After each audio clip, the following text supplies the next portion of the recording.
Royalty in Ruin, Chapter 8. National apostasy brings national ruin. From Jeroboam's death to Elijah's appearance before Ahab, Israel experienced a steady spiritual decline. The majority of the people rapidly lost sight of their duty to serve the living God and adopted practices of idol worship. Nadab, the son of Jeroboam, who occupied the throne of Israel for a few months, was suddenly killed with all his relatives in the line of succession, according to the word of the Lord, which he had spoken by his servant Ahijah the Shilonite, because of the sins of Jeroboam, which he had sinned, and by which he had made Israel sin. 1 Kings chapter 15, verse 29 and 30. The idolatrous worship that Jeroboam had introduced brought the judgments of heaven, and yet the rulers who followed, Baasha, Elah, Zimri, and Omri, continued the same fatal course of evil doing. King Asa's good rule. During the greater part of this time, Asa was ruling in Judah. He did what was good and right in the eyes of the Lord his God, for he removed the altars of the foreign gods, and commanded Judah to seek the Lord God of their fathers, and to observe the law and the commandment, and the kingdom was quiet under him. 2 Chronicles chapter 14, verse 2 through 5. The faith of Asa was put to a severe test when Zerah the Ethiopian, with an army of 1,000,000 men and 300 chariots, invaded his kingdom. Verse 9. In this crisis, Asa did not put his trust in the fortified cities in Judah that he had built, with walls around them and towers, gates, and bars, nor in the mighty men of valor in his army. Verse 6 through 8. The king's trust was in Jehovah. Setting his forces in battle array, he sought the help of God. A remarkable victory gained by trusting God. The opposing armies now stood face to face. It was a time of test and trial to those who served the Lord. Had they confessed every sin? Did Judah have full confidence in God's power to deliver? From every human viewpoint, the huge force from Egypt would sweep everything before it. But in time of peace, Asa had not been giving himself to amusements and pleasure. He had been preparing for any emergency. He had an army trained for conflict, and he had tried to lead his people to make peace with God. Now his faith did not weaken. Having sought the Lord in prosperity, the king could now rely on him in adversity. "It is nothing for you to help," he pleaded, "whether with many or with those who have no power. Help us, O Lord our God, for we rest on you, and in your name we go against this multitude." Verse 11. God rewarded King Asa's faith dramatically. The Lord struck the Ethiopians before Asa and Judah, and the Ethiopians fled. They were broken before the Lord and his army. Verses 12 and 13. As the victorious armies were returning to Jerusalem, Azariah, the son of Oded, went out to meet Asa and said to him, "The Lord is with you while you are with him. If you seek him, he will be found by you. But if you forsake him, he will forsake you. Be strong, and do not let your hands be weak, for your work shall be rewarded." 2 Chronicles chapter 15, verses 1, 2, and 7. Greatly encouraged, Asa soon led out in a second reformation. He removed the abominable idols from the land of Judah and Benjamin. Then they entered into a covenant to seek the Lord God of their fathers with all their heart and with all their soul. And he was found by them, and the Lord gave them rest all around. Verses 8, 12, and 15. Some mistakes marred Asa's long record of faithful service.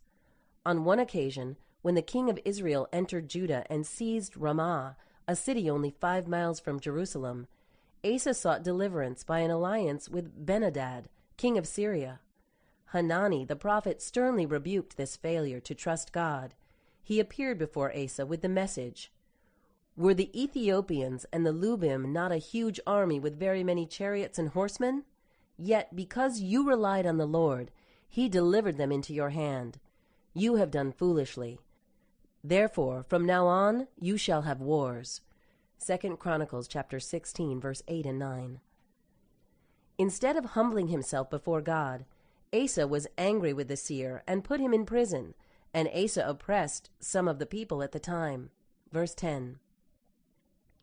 In the 39th year of his reign, Asa became diseased in his feet, and his malady was severe. Yet in his disease he did not seek the Lord, but the physicians. Verse 12. The king died on the 41st year of his reign, and was succeeded by Jehoshaphat his son. Ahab's wicked reign begins. 2 years before the death of Asa, Ahab began to rule in Israel.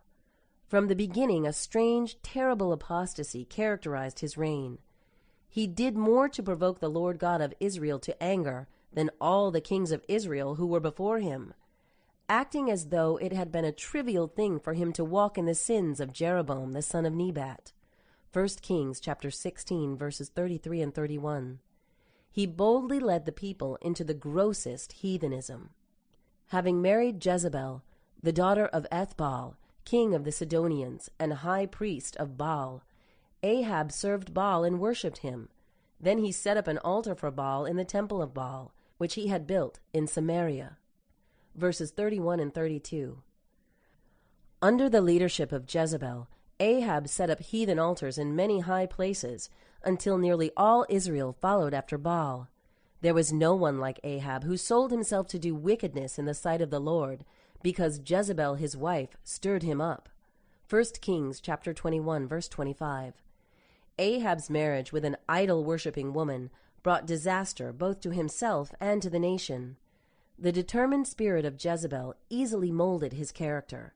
His selfish nature was unable to appreciate the mercies of God to Israel, and his own obligations as guardian and leader of the chosen people. Under Ahab's rule, Israel wandered far from the living God. The dark shadow of apostasy covered the whole land. Images of Baal and Ashtoreth were everywhere. Idolatrous temples multiplied. The smoke of sacrifices offered to false gods polluted the air. Hill and valley resounded with the drunken cries of a heathen priesthood who sacrificed to the sun, moon, and stars. The people were taught that these idol gods were deities by their mystic power ruling the elements of earth, fire, and water. The running brooks, the streams of living water, the gentle dew, the showers of rain which caused the fields to bring forth abundantly. All were credited to the favor of Baal and Ashtoreth instead of to the giver of every good and perfect gift. The people forgot that the living God controlled the sun, the clouds of heaven, and all the powers of nature. Through faithful messengers, the Lord sent repeated warnings to the apostate king and the people, but these words of reproof were in vain. Captivated by the gorgeous display and the fascinating rites of idol worship, the people gave themselves up to the intoxicating, degrading pleasures of sensual worship. The light God had so graciously given them had become darkness. Never before had the chosen people of God fallen so low in apostasy. Of the prophets of Baal, there were 450, besides 400 prophets of Asherah. 1 Kings chapter 18, verse 19.